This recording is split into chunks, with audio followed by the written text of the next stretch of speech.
آپ نے فرمایا کہ حق پر خاموش رہنے والا، ظلم کے ساتھ کھڑے ہونے والا ایک گنگا شیطان ہے۔ جو اسی آیت میں اللہ نے فرمایا کہ وَإِن طَائِفَتَانِ مِنَ الْمُؤْمِنِينَ اقْتَتَلُوا فَأَصْلِحُوا بَيْنَهُمَا، مومنوں کی دو جماعتیں آپس میں لڑ پڑے، ان کے درمیان صلح کریں، اگر ایک زیادتی پہ اتر آئے فَقَاتِلُوا الَّتِي تَبْغِي، زیادتی کرنے والے سے لڑو، اسے روکو،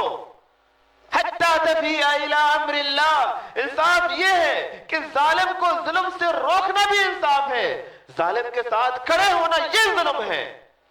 جانتے ہوئے کہ یہ انسان ظلم کر رہا ہے، میں جا کے اس کے شانہ بشانہ کھڑے ہوتا ہوں کہ جی میں تمہارے ساتھ ہوں، تو میں ظالم ہوں، میں ظالم کا ساتھ دے رہا ہوں۔ الساکت علی الحق شیطان اخرس، آپ نے فرمایا کہ حق پر خاموش رہنے والا، ظلم کے ساتھ کھڑے ہونے والا ایک گنگا شیطان ہے۔